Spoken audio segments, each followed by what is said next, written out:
لٹیروں کے ہاتھ میں ملک دے دیا جاتا ہے تو اس کا یہ انجام ہوتا ہے، جیسے وہ کہتے ہیں نا روٹیوں کی راکھی وہ جن کو بٹھایا جاتا ہے۔ اب یہ جو صورتحال ہے،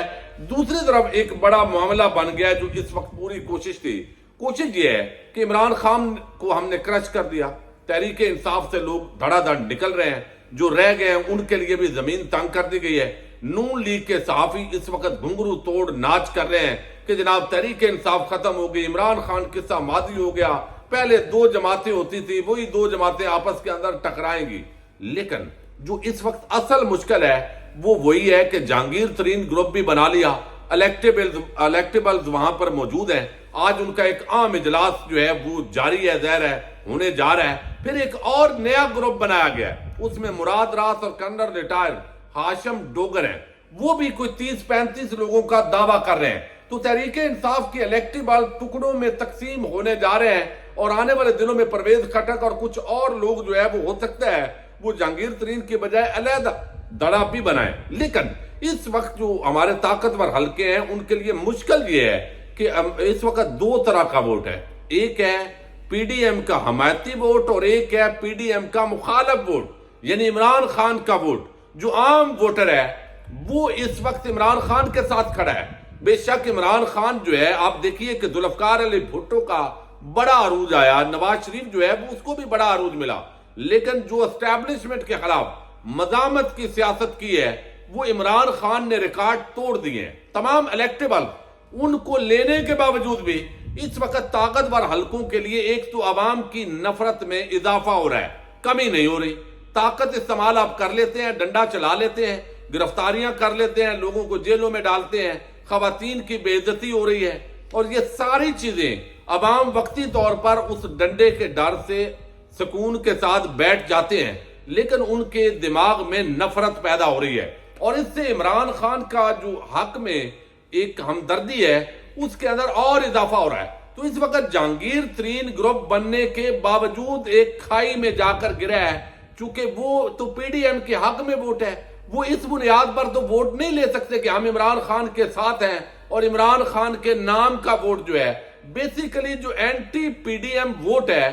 وہ اس وقت تک کوئی بھی ایسا دڑا نہیں ہے جو عمران خان کو مائنس کر کے وہ ووٹ لے سکے۔ لہذا یہ جو پورا منصوبہ ہے بے شک ٹکڑوں ٹکڑوں میں تقسیم کر کے آگے ایک ہنگ قسم کی پارلیمنٹ وجود میں آئے، لولی لنگڑی حکومت وجود میں آئے، وہ بلاول کو دیں، وہ نواز شریف کو دیں، لیکن اس کا کوئی حال نہیں نکل رہا۔ تو پورے 75 سال جو پاکستان کی تاریخ ہے اس میں عمران خان جو ہے ایک مشکل ٹاسک جو ہے وہ ملا ہے، جو اسٹیبلشمنٹ کے لیے انتہائی مشکل ہے۔ سوشل میڈیا کا دور ہے، اوورسیز پاکستانی 1 کروڑ کے قریب ہیں، اور ان میں جو 95% لوگ ہیں وہ جب مختلف ملکوں کا نظام دیکھتے ہیں، وہاں کی ترقی دیکھتے ہیں، اور اپنے ملک کی جو نورا کشتی ہے وہ دیکھتے ہیں، اداروں میں سیاست دیکھتے ہیں، سیاسی جماعتوں کی جو سیاسی شخصیات ہیں ان کی لڑائی دیکھ رہے ہیں، تو ان کے اندر مزید طاقتور حلقوں اور جو پولیٹیکل پارٹیز ہیں ان کے خلاف نفرت پیدا ہو رہی ہے۔ انسانی حقوق کی تنظیمیں ایکٹیو ہیں، تو عمران خان کا جو ووٹ بینک ہے جو روٹ لیول پر ہے وہ متاثر نہیں ہو رہا، اس لیے اس کا کوئی متبادل اس وقت تک ہماری اسٹیبلشمنٹ اور پی ڈی ایم ٹولہ جو ہے وہ تیار نہیں کر سکا۔ تو جہانگیر ترین اور یہ سارا گروپ بھی الٹیمیٹلی جتنے بھی الیکٹیبل ہوں گے یہ ناکامی سے دوچار ہوگا۔ دوسری طرف جو ہے وہ جنرل ریٹائر باجوہ ہمارے آرمی چیف تھے، ان کے خاندان کے اثاثوں پر ایک سٹوری کی اور وہ ٹیکس لیک کیے گئے۔ صحافی ہیں شاہد اسلم صاحب، بڑے کریڈیبل اور نائس پرسن ہے، ان صحافی کا کام ہے خبر تلاش کرنا۔ انہوں نے اپنے ذرائع سے خبر جو ہے وہ دی کہ جنرل ریٹائر باجوہ جب آرمی چیف بنے تو اس کے بعد ان کی فیملی کے اور رشتہ داروں کو جو پہلے اثاثے تھے وہ کیا تھے، کتنا انہوں نے ٹیکس ادا کیا، اور اس میں 12 ارب روپے کے وہ اثاثے کیسے بنے۔ اب یہ ایک اگرچہ سیکرٹ معاملہ ہے، ایف بی آر کے افسران کو اٹھایا گیا، ان کے خلاف ایکشن ہوا، یہ کیس اب عدالت میں چل رہا ہے، اور اب اس پر فرد جرم عائد کرنے کے لیے تاریخ مقرر کر دی ہے، اور جس صحافی نے یہ سٹوری دی ہے شاہد اسلم نے، اس کو ملزم بنا دیا ہے۔ اب وہ بھی ملزم کے طور پر نامزد ہے، اور اس کے اوپر جو صحافی سینئر صحافی ہیں احمد نورانی صاحب، ان کو اشتہاری ڈکلیئر کر دیا گیا چونکہ وہ ہیں امریکہ میں۔ اب یہ سارا کام ظاہر ہے اس وقت طاقتور حلقے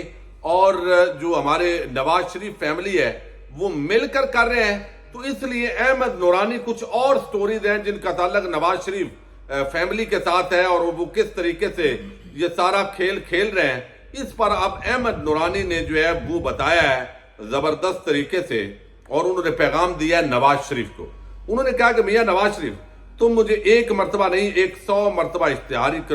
قرار دلواؤ، تم میرے خاندان کو عبرت کا نشان بنا دو، میں خبر کر کے رہوں گا، مگر میں اپنے خدا کو حاضر ناظر جان کر کہتا ہوں کہ خبر تمام پیشہ ورانہ